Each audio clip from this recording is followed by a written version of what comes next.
Queremos hablar del gobierno y la disciplina. El gobierno y la disciplina de la iglesia. Vamos a empezar hablando del gobierno. A ver hasta dónde llegamos el día de hoy.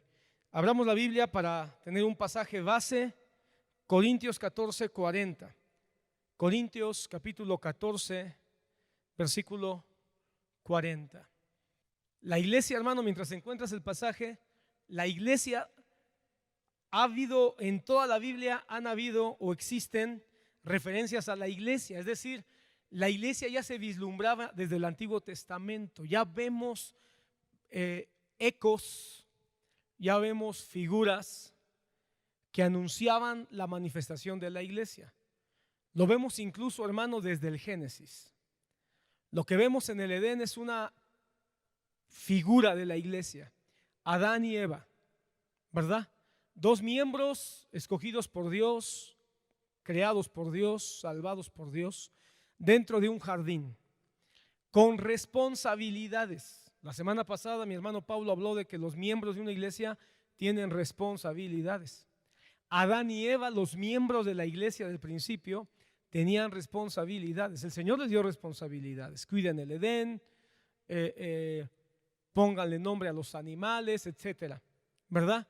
Había responsabilidades, pero también puso un gobierno. Adán lo puso como cabeza y a Eva la puso como ayuda idónea. Vemos ya esos ecos de la iglesia. Cuando avanzamos un poco más en el libro de Génesis, cuando vemos el arca de Noé, ahí vemos otro eco de la iglesia. Vemos un lugar donde hay responsabilidades y compromisos mutuos, donde Noé, su esposa y sus hijos tienen responsabilidad de construir el arca, de introducir a los animales, por supuesto, hermano, de alimentar a los animales, etcétera. Pero vemos también un gobierno. Vemos a Noé, quien recibe instrucciones, quien recibe indicaciones, y él es el encargado de trasladar esas indicaciones, esas instrucciones a su familia y por implicación al resto de los habitantes que estaban en el arca. Y así, hermano, pudiéramos seguirnos viendo esos ecos con Abraham, con Moisés. Muchos le han llamado al pueblo de Israel que estuvo 40 años en el desierto, le han llamado la iglesia del desierto, ¿verdad? Y vemos que en esa iglesia del desierto hubo miembros, había miembros que se identificaban, incluso se repartieron funciones dentro de la iglesia del Éxodo, de la iglesia del desierto. Unos transportaban unas cosas, otros transportaban otros se dedicaban a defender, otros se dedicaban al culto. Miembros que sabían cuál era su pueblo, incluso hasta hicieron banderas para que cada uno se identificara con su tribu y supieran que pertenecían a una tribu en específico, que a la vez era parte de un solo pueblo, eran miembros bien identificados. Y había un orden que también en la iglesia del desierto se estableció. Moisés levanta un grupo de sacerdotes y levanta un grupo de oficiales o de jueces para administrar todo el trabajo y ministrar delante de Dios. Y pudiéramos continuar. Pero de manera clara, hermano, por primera vez el término iglesia surge en labios de Jesús. Jesús es quien usa el término iglesia para hablar de su pueblo, para hablar de ese grupo por el cual él va a morir. Un grupo conformado por judíos y por gentiles. Un grupo donde van a desaparecer cuestiones de raza, de color, de género, y todos van a entrar en una misma, un mismo pueblo, unidos por una sola cosa, la sangre de Jesús. Amén. Y teológicamente, hermano, muchos coinciden en que la iglesia nace de manera pública en el Pentecostés. Antes del Pentecostés, hermano, la iglesia no se había dado a conocer. Es ahí en el Pentecostés donde empieza el trabajo, el desarrollo, el crecimiento de esa iglesia que Jesucristo había anunciado que no la iba a detener ni el infierno mismo. De esa iglesia que iba a anunciar el evangelio de la vida eterna, de esa iglesia que iba a hacer discípulos y que iba a bautizar. Es ahí donde nace, en el Pentecostés. Pero cuando esa iglesia nace, se hace necesario que también se establezca, lo mismo que en el Génesis, un orden para que funcione. Dice Corintios 14, primera carta a los Corintios, capítulo 14, segunda a los Corintios, capítulo 14, versículo 40. Pero que todo se haga decentemente y con orden. Hermano, hasta ahí. Gracias, hermano, que Dios te bendiga. Hermano amado, que el Señor bendiga su palabra y nos permita entender en esta hora lo siguiente. Nunca, hermano, nunca aísles los versículos de la Biblia. No los leamos como que si fueran cápsulas aisladas del todo, porque no es así. Este versículo es el resultado de 14 capítulos, hermanos, donde Pablo ha tomado mucho tiempo, es una de las cartas más largas, ha tomado mucho tiempo para dejar en claro que hay mucho desorden en la iglesia de los Corintios, que hay mucho desorden de todo tipo, moral, de convivencia, doctrinal, de culto, de familia, de matrimonios. Así que cuando él llega a este versículo, hermano, por supuesto que hay un contexto inmediato que tiene que ver con la profecía y con el uso de los dones. Porque, hermano, el capítulo 14 comienza desde el capítulo 2, hermano. Muchos cometen el error de pensar que nada más está hablando de profecía y de lenguas, pero no es cierto. Esto, hermano, el capítulo 14 es la continuación de un punto que Pablo quiere resolver, que tiene que ver con los dones espirituales, que comienza a hablar de ellos desde el capítulo 12. Porque en la iglesia de Corintios se había convertido en un relajo, hermano, el uso de los dones. Se habían olvidado que era más importante el amor, que era más importante la compasión, era más importante el soportarse los unos a los otros, y habían dado una sobrevaloración a la manifestación de los dones espirituales, incluso que a la predicación de la palabra en el culto. Y por eso Pablo tiene que venir y decir, no, espérense, vamos a poner las cosas en su justo lugar. Pero de alguna manera viene acompañando este problema de los dones espirituales con todos los demás problemáticas que la iglesia de Corintios tiene. Hermano, si hay una carta o una iglesia que nos debe de dar consuelo cuando nos damos cuenta que tenemos un montón de problemas, es la iglesia de los Corintios. Porque cuando vemos la iglesia de los Corintios, uno dice, así como se dice vulgarmente, a ojo de buen cubero, uno diría, no hombre, esos de Corinto ni cristianos eran, yo creo. Lo más sorprendente es que Pablo les llama santos. Lo más sorprendente es que Pablo les llama hermanos, ¿verdad? Entonces, hermano, si en la iglesia de Corinto, que tenía tantos problemas, había salvos, tenemos esperanza de que haya salvos entre nosotros, hermano. Pero cuando llega a este punto dice, hágase todo. Ese todo, hermano, tiene que ver con el todo de lo que está hablando, de los dones, de la predicación, pero también con el todo de todo lo demás que él quiere poner en claridad. Entonces, hermano, este versículo es un versículo que nos debe de dar mucho entendimiento. Hágase todo en la iglesia, decentemente y con orden.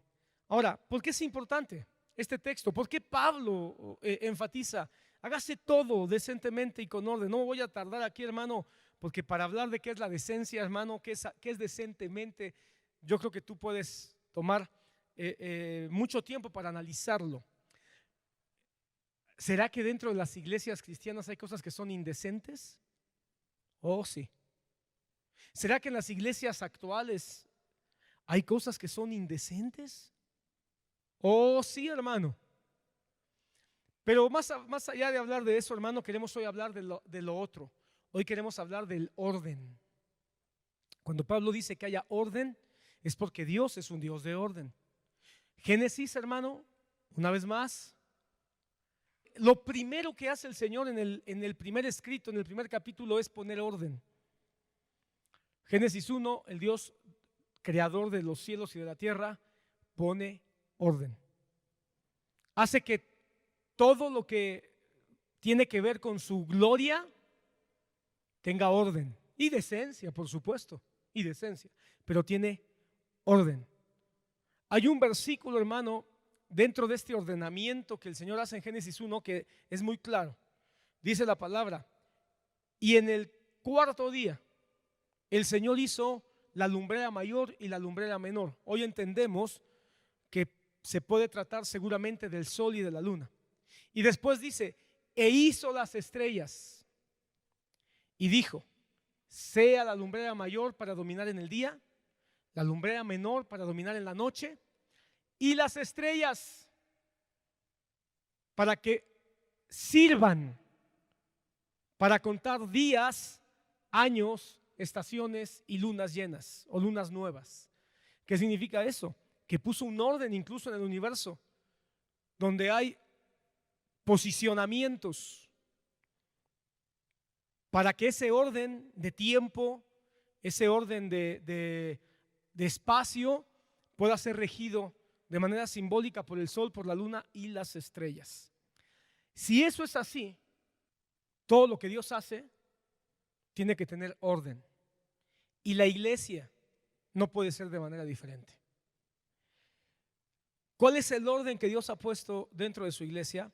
Hoy vamos a hablar precisamente de ese orden de autoridad, de ese orden de gobierno. Porque si bien es cierto, hermano, que el Señor nos salvó a todos de manera individual y cada uno de nosotros es responsable de manera personal con Dios, al hacernos parte de una iglesia, nos ha puesto para que nosotros entremos dentro de un orden que Él mismo en su bendita palabra ha establecido. Vamos a hablar entonces hoy del gobierno o de las autoridades de la iglesia que Dios ha puesto para poner orden dentro de su plan en la expansión del evangelio. Hemos estado hablando, antes de que vayas a Filipenses capítulo 1, o lo vas buscando en tu Biblia, Filipenses 1, hemos hablado, hermano, mucho en los últimos meses de que el evangelio es el reino de Dios y el reino de Dios es el evangelio. Hemos hablado mucho, hermano, de que la palabra es abundante cuando dice que hemos sido llamados a la predicación del reino de Dios o del reino de los cielos.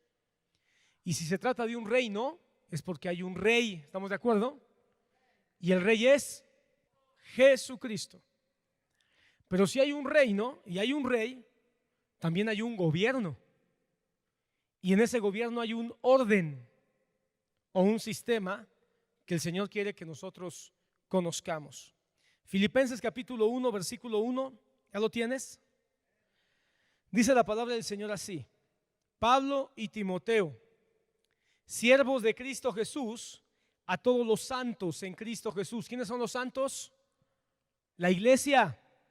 La iglesia, le está hablando a la iglesia que están en Filipos. ¿La iglesia que está en dónde? Entonces le está hablando a una iglesia local. ¿Quiénes son los santos? Los miembros. Yo quiero que notes que no le está hablando a los hombres que están en Filipos. Le está hablando a los santos, es decir, a los miembros de la iglesia local que está en Filipos, incluyendo a los obispos y a los diáconos. ¿Por qué hace distinción de obispos y diáconos? Porque de alguna manera Él quiere hacer notar que en la iglesia de Filipos hay obispos y diáconos, pero también quiere hacer énfasis que los obispos y los diáconos son parte de todos los congregantes de la iglesia de Filipos. Entonces, los obispos y diáconos son parte de la membresía, pero tienen una distinción, tienen alguna diferenciación. No son diferentes en cuanto son miembros de la iglesia de Cristo, tanto local como universal, pero sí tienen una distinción en cuanto a llamamiento o en cuanto a función. Por eso es que Pablo los distingue. ¿De acuerdo? Una iglesia entonces local, reunida, completamente organizada, de acuerdo a la voluntad de Cristo, como la Biblia lo describe, está compuesta por miembros, ya lo vimos la semana pasada, por congregantes y por oficiales. Vamos a llamarle de esa manera, por congregantes y oficiales. ¿Quiénes son los congregantes? Los congregantes son el grueso de la membresía. Son todos aquellos que han reconocido una iglesia local como el lugar donde han de comprometerse para crecer en el Señor, en la doctrina y en el servicio. Ya vimos los detalles la semana pasada. ¿De acuerdo? Ahora, ¿quiénes son los oficiales? Los oficiales son aquellos que de entre la membresía han sido designados para ser escogidos y apartados por la iglesia para ejercer las funciones de administración, enseñanza, servicio, disciplina y gobierno, entre otras. Funciones de administración, enseñanza, servicio, disciplina y gobierno. Ahora, bíblicamente, hermano, porque nosotros, hermanos, somos una iglesia bíblica, o al menos ese es nuestro anhelo. Quizá no lo logramos a la perfección, pero al menos es nuestro anhelo. Los oficiales que la Biblia menciona, y aquí, hermano, te vas a dar cuenta, quizá para algunos va a haber algunas cosas que van a sonar diferente a lo que tal vez tú has escuchado, visto o conocido. Los oficiales que la Biblia menciona para estar a cargo de una iglesia local son los oficiales que la Biblia menciona para estar a cargo de una iglesia local, principalmente son obispos y ancianos. Obispos y ancianos. Los obispos o ancianos, lo digo así, te voy a explicarlo. Los obispos o ancianos son los encargados de dirigir y gobernar la congregación y están estrechamente relacionados. Obispos y ancianos, hermano, son palabras intercambiables en la Biblia. Ahorita lo vas a ver. Ten tu Biblia lista porque voy a leer muchos versículos. Así entonces, obispos y ancianos son sinónimos en los textos bíblicos. Además del pasaje que leímos, mira lo que dice Hechos. Bueno, y vamos a hablar de los diáconos también, ¿verdad? Entonces, los primeros oficiales son obispos o ancianos y los diáconos. Esos son los miembros de la oficialidad de gobierno de una iglesia, obispos o ancianos y diáconos. Hablemos primeramente de los obispos y ancianos. Hechos 20, versículo 17, por favor abre tu Biblia. Hechos 20, 17 dice: y desde Mileto mando mensaje a Éfeso y llamo a los ancianos de la iglesia. Tener cuidado de vosotros, perdón, hasta ahí. Y llamo a los ancianos, ok. Ahora ve al versículo 28, por favor. Ahí mismo, versículo 28. Ya llegaste ahí, dice: tened cuidado de vosotros y de toda la grey, en medio de la cual el Espíritu Santo os ha hecho obispos para pastorear la iglesia de Dios, la cual Él compró con su propia sangre. Yo quiero que notes que en el mismo capítulo el apóstol Pablo le está hablando a los oficiales de la iglesia, pero primero les llama ancianos y después le llama obispos. Y en este mismo versículo les da una encomienda: pastoread la grey de Dios, o tener cuidado de la grey. ¿Qué es una grey? Es un rebaño. La grey, hermano, es otra forma de designar al rebaño de ovejas. Mira lo que dice Tito capítulo 1 versículo 5. Tito capítulo 1 versículo 5. Por esta causa te dejé en Creta, para que pusieras en orden lo que queda y designaras ancianos en cada ciudad como te mandé. Una vez más vemos que Pablo le pide en este caso a Tito que designe ancianos en cada ciudad. ¿Cada ciudad qué? donde se están levantando congregaciones. Si te diste cuenta, hermano, sobre todo en el pasaje del libro de los Hechos, el término que se usa para designar obispos o ancianos tiene que ver con el pastoreo. Entonces, el pastoreo es una función esencial del liderazgo de la iglesia.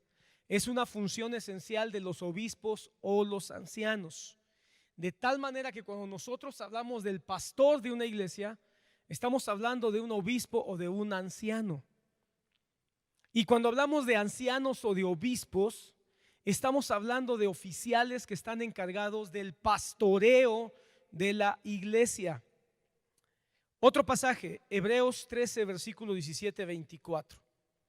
Este pasaje es importante porque nos damos cuenta cómo se conecta la función del obispado o de los ancianos, cómo se conectan con el pastoreo. Hebreos 13, 17 dice: obedeced a vuestros pastores. ¿Por qué está hablando en plural? Porque el autor de Hebreos está pensando en esos ancianos. Y sujetaos a ellos. Yo quiero que notes que no está hablando como si fuera un solo pastor, está hablando en plural. Porque ellos, una vez más en plural, velan por vuestras almas como quienes han de dar cuenta. Permitidles que lo hagan con alegría y no quejándose. Versículo 24. Porque eso no sería provechoso para vosotros. Versículo 24 dice: saludad a todos vuestros pastores y a todos los santos. Una vez más, saludad a los pastores. Está hablando de aquellos que están haciendo una función de pastoreo. Ahorita voy a explicar más, hermano. ¿Y quiénes son los santos? La iglesia. Estos textos, hermano, nos dejan ver que se usan estos tres términos, obispo, anciano y pastor, de manera intercambiable para referirse a las mismas personas. Pon atención en esto. La palabra en griego para obispo es episcopos. Ahorita vas a ver por qué es importante. La palabra en hebreo para obispo es episcopos. Para pastor es poimea. Y para anciano es presbítero o presbútero. ¿Sale? La palabra presbútero en el griego no se refiere a un anciano que tiene mucha edad. La palabra presbútero se refiere a un anciano en el término de que es alguien que tiene experiencia en algo y su experiencia le permite liderear. Ese es el concepto. Está pensando más en los ancianos de Roma, que eran los que estaban en el Senado, a propósito. Y como ancianos de experiencia, ellos tomaban decisiones para el gobierno de Roma. O en el pueblo de Israel, los ancianos de Israel que gobernaban eran los que tomaban decisiones para el pueblo de Israel. Está pensado en ese contexto, no en personas de alta edad, sino personas de experiencia para el gobierno o para el liderazgo. Quiero que mires dos pasajes, hermano, que nos van a ayudar. Uno de ellos ya lo miramos ahí en Hechos 20, donde quiero que notes rápidamente cómo están. Una vez más vamos a Hechos rápido, porque quiero que notes cómo en el mismo pasaje están estas tres palabras en griego para hablar de la misma persona o de las mismas personas.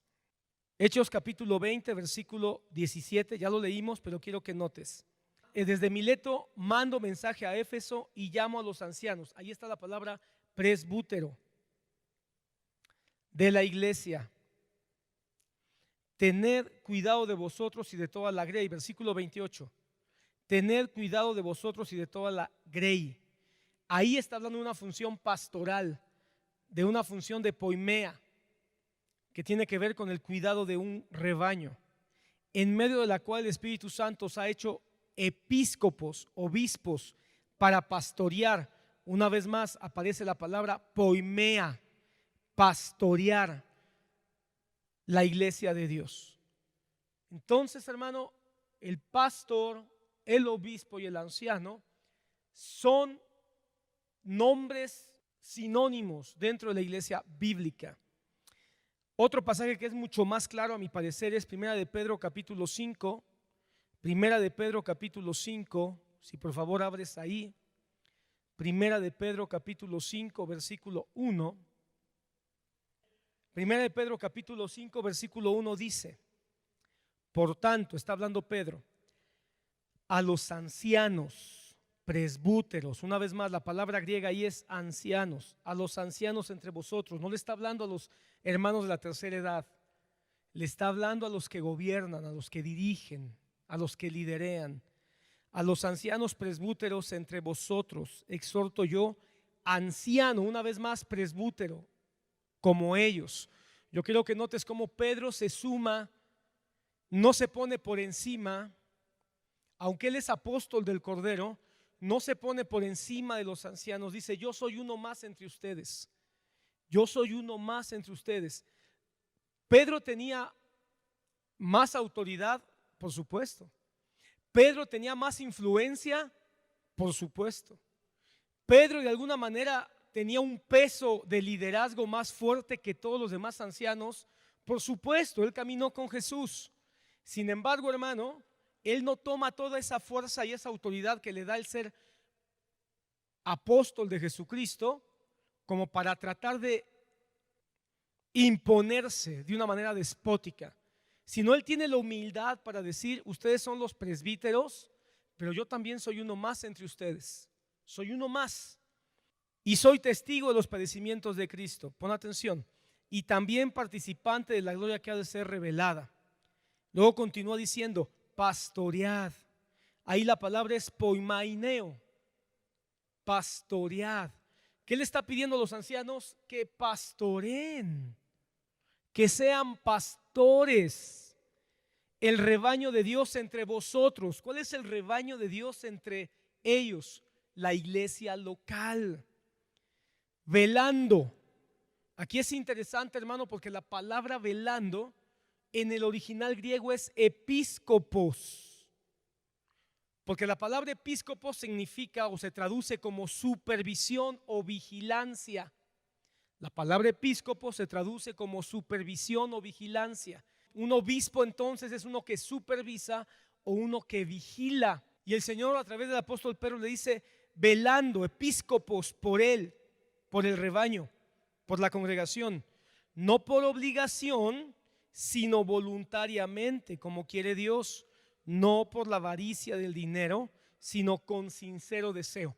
Entonces Él está diciendo, ustedes son los ancianos, ustedes son los pastores y ustedes son los obispos, y háganlo con ferviente deseo. Esto es muy importante. Alguien que gobierna una iglesia, alguien que es líder de una iglesia, tiene que desear que la iglesia sea dirigida, cuidada, vigilada, enseñada. Eso es lo que debe mover a un ministro a liderar, el deseo de que la obra de Dios no se detenga. Ok, entonces, estos tres términos, una vez más, es importante: anciano, obispo y pastor son sinónimos. Sin embargo, cada uno tiene un énfasis único dentro del contexto bíblico, y al sumar los énfasis particulares de estas tres palabras, nos enseñan cuáles son las funciones del gobierno de la iglesia. Entonces, el gobierno de la iglesia tiene que ver con lo que significa un anciano, un presbútero. Y un presbítero o presbútero tiene que ver con la madurez y el carácter personal del anciano. Entonces, ¿qué se espera? Que los que lideran una iglesia tengan madurez y un carácter probado. Por eso pueden liderar una iglesia. La palabra obispo habla acerca del papel de liderazgo, de supervisión y de vigilancia. Entonces, ¿qué se espera del gobierno de una iglesia? Que sean líderes para guiar, para supervisar, para vigilar y para corregir, porque eso es lo que hace un obispo. Pero además espera que sean pastores. Y cuando se habla del pastoreo o de un pastor, se enfatiza su preocupación sincera por las personas, que además hay una preocupación sincera por las personas para que éstas sean alimentadas y fortalecidas. Tú debes orar por el gobierno de tu iglesia para que sean buenos ancianos, obispos y pastores. Buenos ancianos que crezcan en la madurez del Señor, de la palabra, y que tengan un carácter ejemplar. no significa que no van a cometer errores, pero que tengan un carácter ejemplar dentro de los lineamientos que la palabra nos muestra. Debes orar para que sean obispos, que vigilen, que supervisen el rebaño.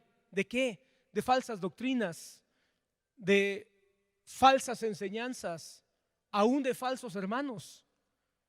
Y un pastor, que el gobierno de tu iglesia tenga preocupación por las personas, que sea sensible por las necesidades de las personas, para que sean bien alimentadas y puedan ser fortalecidas en la fe. Amén. Ahora, pon atención aquí.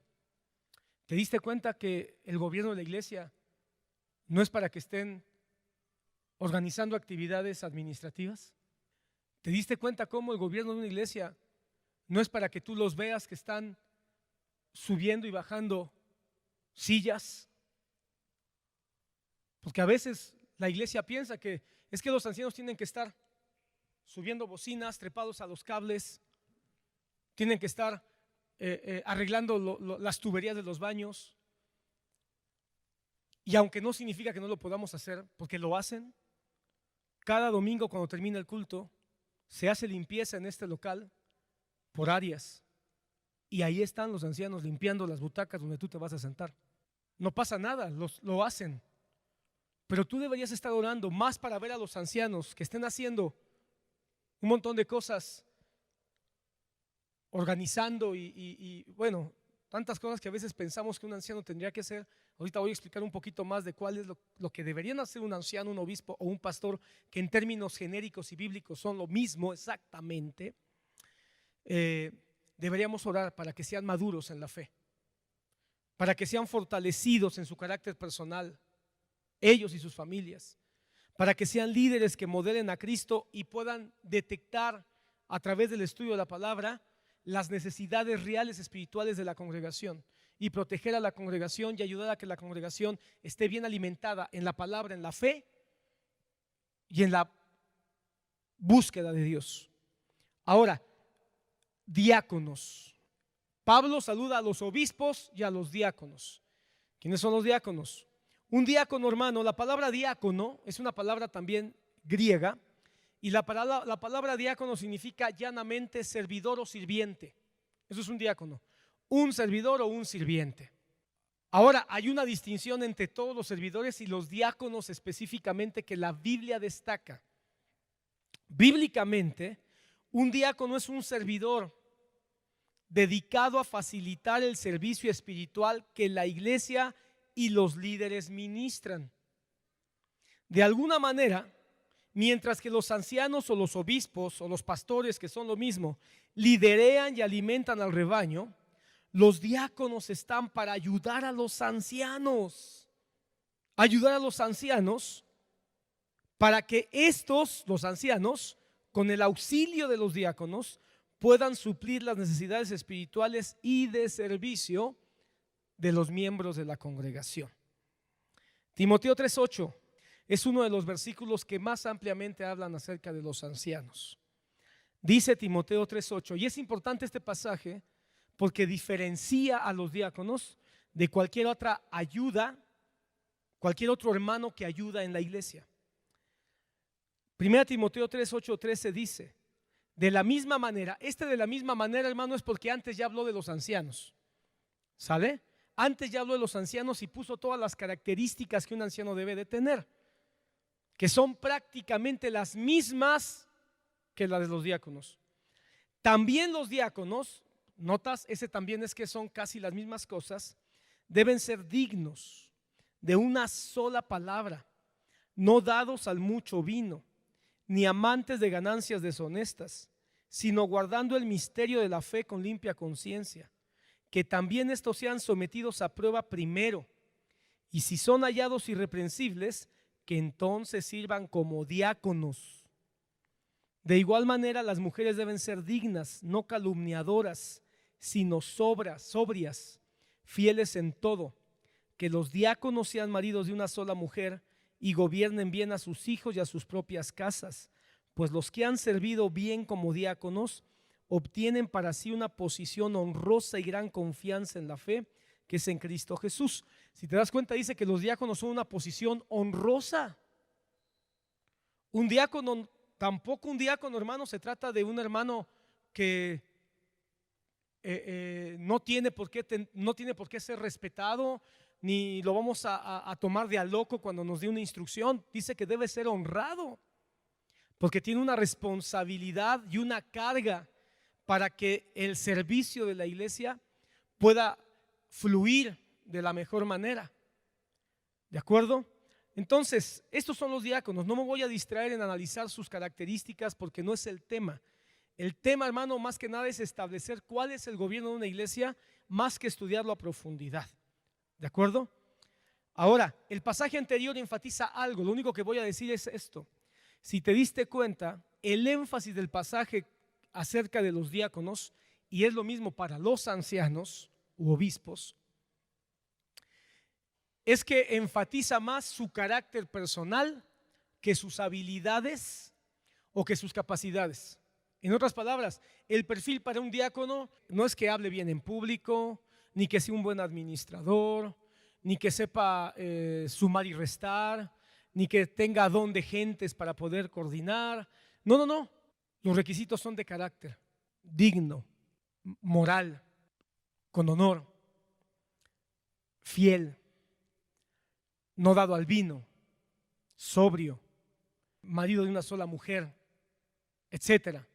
Entonces tiene que ver más con un carácter personal que con habilidades o con capacidades. Eso es un principio para todo servidor de Dios. A Dios le interesa más la actitud del corazón que la aptitud. Un servidor puede ser el más apto, el más capaz, tener el perfil perfecto para una función de la iglesia. Pero si no tiene el carácter, no califica. El carácter es lo que Dios mira. Si esto es para los obispos, ancianos, diáconos, pues también el mismo principio es para cualquier otra posición de servicio y de responsabilidad que tengamos dentro de la iglesia. Hermano, si quisiéramos el mejor pianista, pudiéramos ir al conservatorio y contratar a uno. Pero no se trata del mejor pianista. Se trata de un hombre o de una mujer que sea fiel, que sea digno, que sea honorable, que tenga respeto hacia Dios, hacia las demás personas, hacia sus autoridades. Ahora, no sé si notaste que también habla de diaconisas. ¿Te diste cuenta de eso? Pero no habla de obispas ni de ancianas. Ya sé que alguien está pensando, pastor, sí, la Biblia sí habla de ancianas, pero ¿qué crees? Que la palabra griega donde Pablo habla a Timoteo acerca de las ancianas que deben enseñar a las más jóvenes no es presbúteros. La palabra que aparece en ese pasaje se refiere a una mujer de edad, porque de hecho aparece en el mismo pasaje donde dice, pero las ancianas o las viudas que son ancianas, así dice, las viudas que son ancianas, que no tengan hijos, ponlas en la lista para que sean ayudadas, pero las viudas que son jóvenes, que se casen, y las viudas que tengan hijos, que sus hijos sean quienes las ayuden. Y en ese mismo pasaje dice, antes bien que las ancianas no sean metiches ni entrometidas, sino que antes bien enseñen a las más jóvenes a cómo amar a sus maridos. ¿Qué crees? Que ese pasaje se refiere a ancianas de edad, a mujeres de la tercera edad que ya tienen una experiencia, que incluso son viudas y que pueden enseñar a las más jóvenes acerca de la función del hogar que una mujer debe y puede tener como esposa y como madre. No es una presbútera que pueda gobernar a la iglesia. Sin embargo, sí habla de que una mujer puede ayudar en la iglesia, puede servir. Muchos hermanos piensan que este pasaje tal vez se refiere a las esposas de los diáconos, pero hermano, me parece a mí que no se refiere a las esposas de los diáconos, porque no habla de las esposas de los obispos. Y si antes en el mismo capítulo de Tito y de Timoteo, habla de los ancianos y de los obispos, debería haber una congruencia al hablar de los diáconos. Es decir, si hubiera una recomendación para las esposas de los diáconos, debiera haberla también para los ancianos. Pero hay una razón más para pensar fuertemente que se trata de mujeres que están ayudando al liderazgo de la iglesia, que están ayudando a los ancianos y a los obispos en el trabajo de la congregación. Y ese pasaje es Romanos 16:1, donde nos habla de la hermana Febe. Dice Pablo al final, en el último capítulo, versículo 1, dice: os recomiendo a nuestra hermana Febe, diaconisa de la iglesia de Cencrea. Y nota que la está recomendando, como que Pablo dice: tómenla en cuenta, aprécienla, valórenla. Si bien ella no es parte del gobierno, porque el gobierno ha sido dado a los varones, como fue al principio en la iglesia del Edén, una mujer puede ser ayuda idónea, como fue Eva en la iglesia del Edén. En la iglesia del Edén había un obispo, un supervisor, un vigilante, se llamaba Adán. Había un anciano que tenía la madurez, se llamaba Adán. Había un pastor que fue encargado de vigilar y de cuidar de su esposa y de los animales que había ahí, se llamaba Adán. Pero había una ayuda, una diaconisa, que con sus habilidades, con sus capacidades, pero sobre todo con su carácter, debía haber servido estando cerca.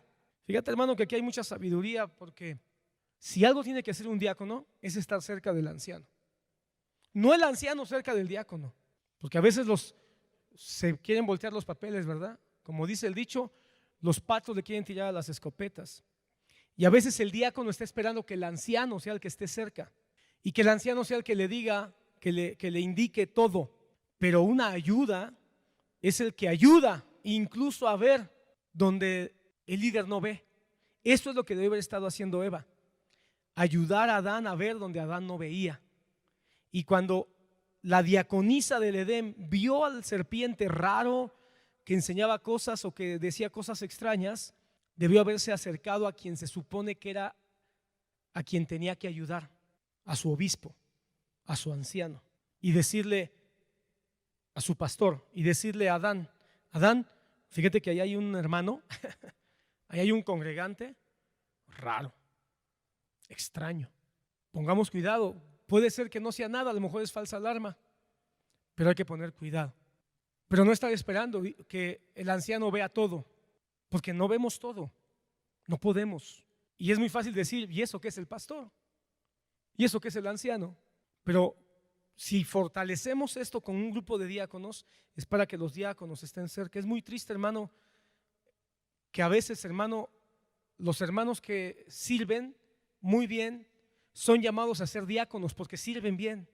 Y cuando uno habla con ellos, dices: hemos sentido en nuestro corazón que tú puedes servir con un poco más de compromiso, y se les da el cargo de diáconos, ya no son tan buenos como eran antes, ya no son tan fieles. No siempre pasa eso, ¿verdad? Entonces uno dice: no, hombre, lo hubiéramos dejado mejor como estaba, porque hacía más. Ora por los diáconos, hermano, porque los diáconos son los que deben estar cerca del anciano para ayudar a que el propósito que Dios le está dando al presbiterio fluya hacia la iglesia. Bien, ahora, no sé si te diste cuenta que en los pasajes que te leí habla de obispos, habla de ancianos y habla de pastorear o pastorear de manera conjunta. ¿Qué significa eso? Que está hablando de un gobierno plural. Pon atención en esto. Estamos muy acostumbrados, hermano, porque en los últimos 100 años, me atrevería yo a decir, casi 100 años, la mayoría de las iglesias que nosotros conocemos, que pasan por internet, que a lo mejor nos hemos hasta congregado o conocemos hermanos que se congregan en muchas de estas iglesias contemporáneas, tienen un sistema de gobierno episcopal. Así se le conoce teológicamente, aunque quizá te ayuda más a entenderlo si yo le llamo un tipo de gobierno piramidal. Es más fácil entenderlo. Piramidal, donde hay uno en la punta y de ahí bajan todos los demás, ¿verdad? Pero yo con toda sinceridad, hermano, te digo que aunque muchos han intentado, y de hecho lo hacen, justificar un tipo de gobierno piramidal con la Biblia, creo, hermano, que hay una multitud de versículos que sobrepasan para decirnos que el gobierno más bíblico es un gobierno plural.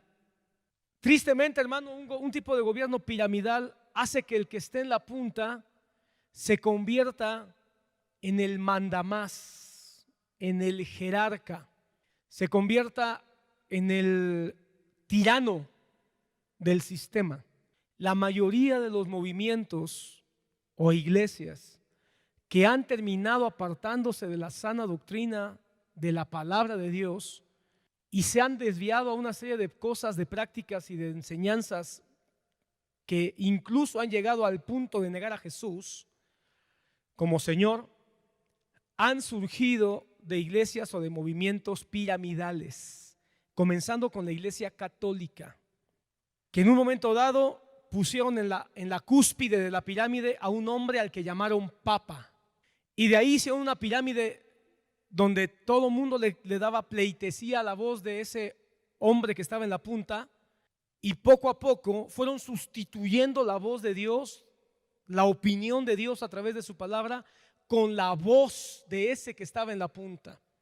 Y eso es un peligro, hermano, del cual no podemos darnos el lujo, si se le puede llamar así, más bien darnos la desgracia o de caer en la desgracia de pensar que así deben de ser las cosas. Aunque en una iglesia local pudiera haber un coordinador, el gobierno bíblico es un gobierno plural. Bíblicamente notamos esto como una constante. ¿Dónde lo vemos desde un inicio? El principio de un gobierno plural nace del mismísimo Dios, creador de todas las cosas.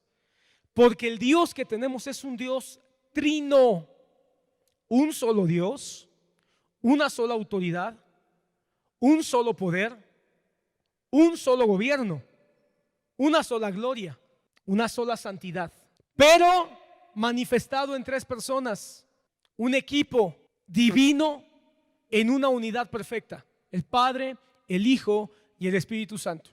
Cuando el Hijo se encarna, el Hijo no se postuló como la punta de todo el proyecto evangelístico, aunque Él es Dios, aunque Él es la cabeza, hermano.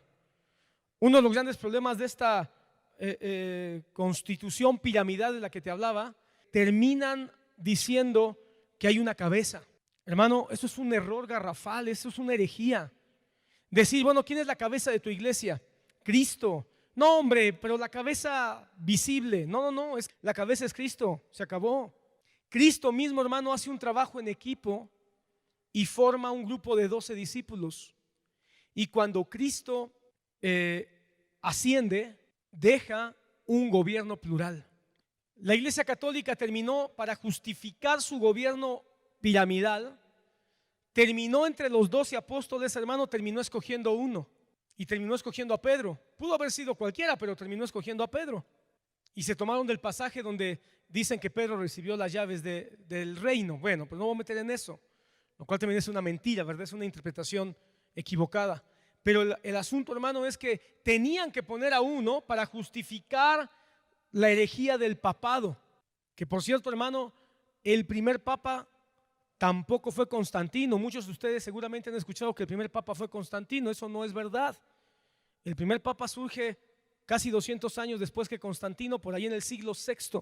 Si no me equivoco, el primer papa que se autodenomina papa y comienza esa terrible herejía de una cabeza para la iglesia, de un sustituto para Cristo, si no me equivoco, fue un papa de nombre León. Bueno, de ahí viene el pensamiento de quién es tu cobertura. Nuestra cobertura es la cabeza es quien nos cubre y nuestra cabeza es Cristo. Tenemos tanta dependencia de este sistema piramidal y no sabemos, no vemos, no estudiamos o no aceptamos lo que la Biblia dice de un sistema de gobierno plural, que si no es el pastor el que ora por nosotros, el pastor principal o el anciano coordinador de la iglesia, entonces damos por sentado que no. Hermano, somos muy idólatras todavía. Si no ora por mí el pastor, si no me aconseja a mí el pastor, si no me visita a mí el pastor, entonces no quiero nada. Eso es hacer idolatría. Muchas iglesias han terminado dañadas por hacer idolatría del que está a la punta de la cabeza.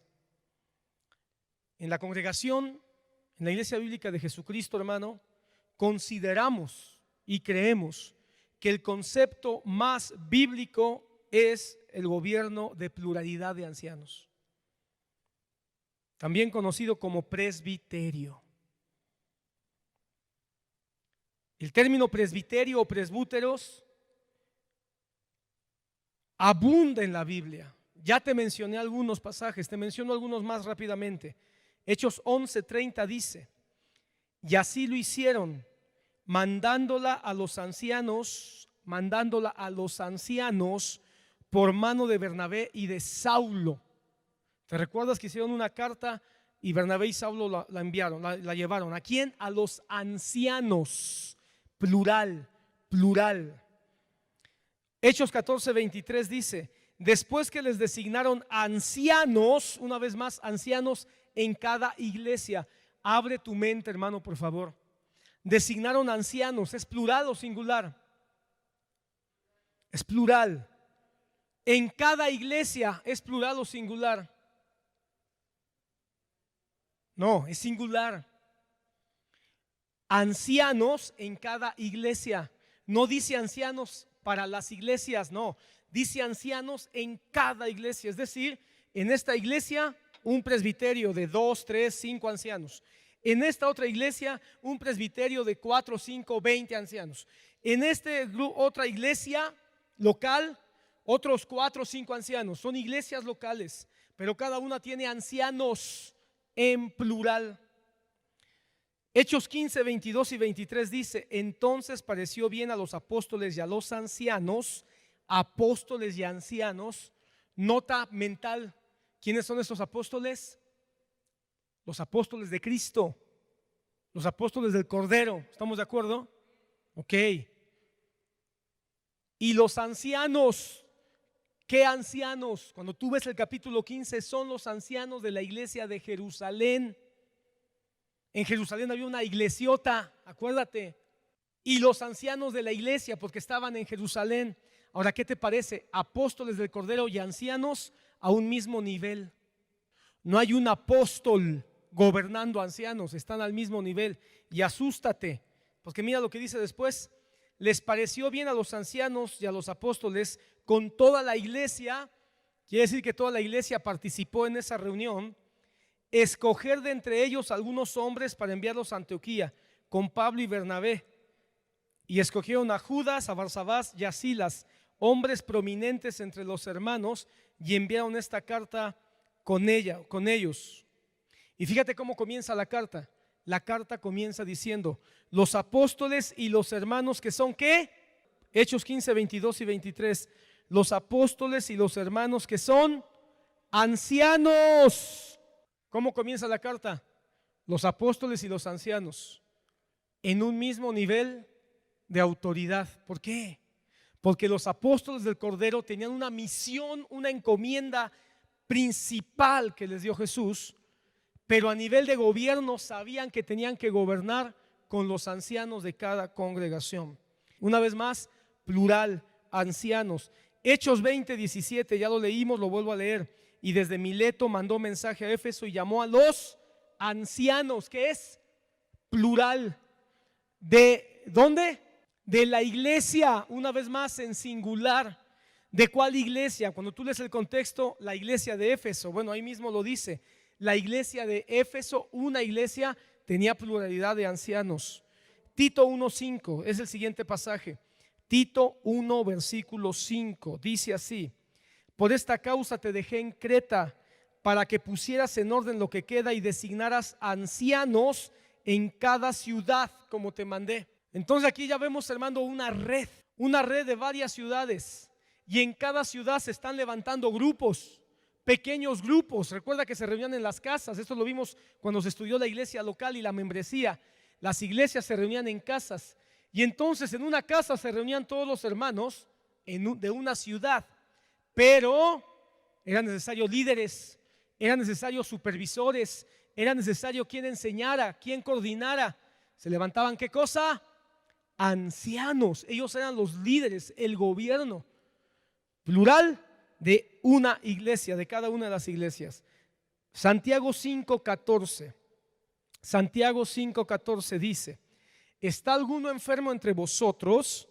Que llame a los ancianos, plural, de la iglesia, singular, y que ellos oren por él, ungiéndolo con aceite en el nombre del Señor.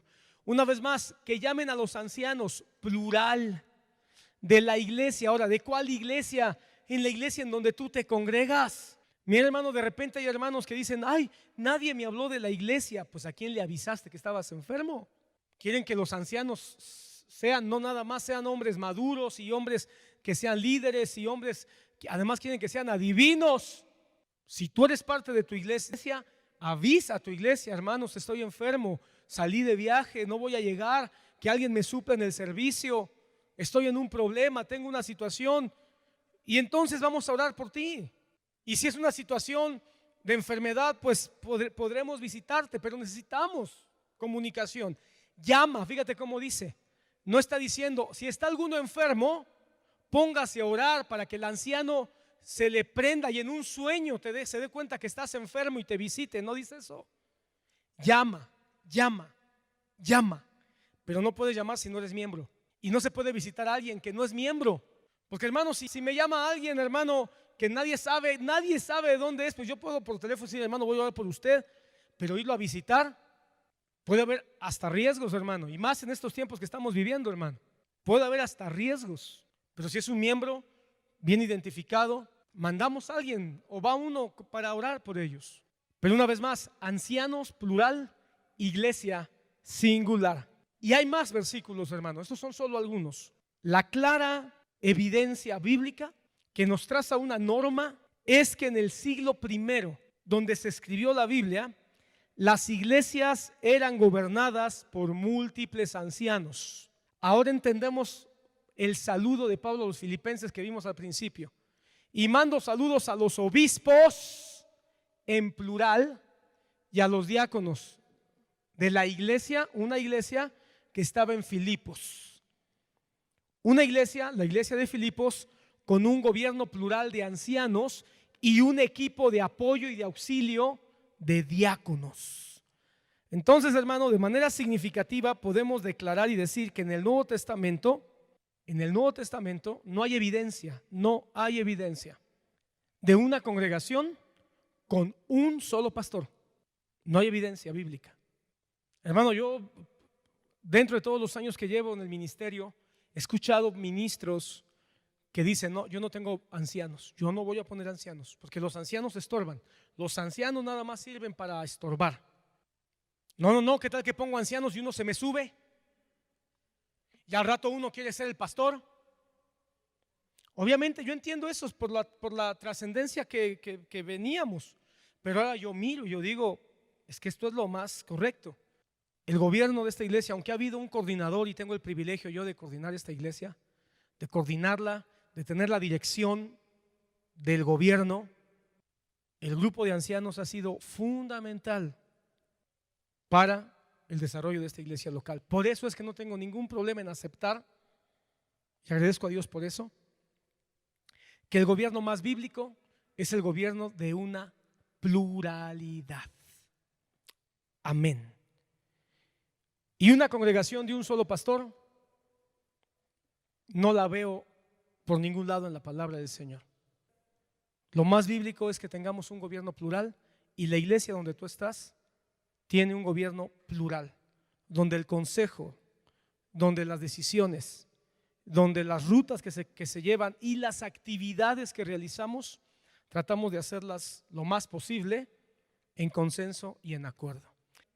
El gobierno de la iglesia, bíblicamente, obispos y ancianos, pastoreando la iglesia con la ayuda de los diáconos. Amén. Que Dios te bendiga.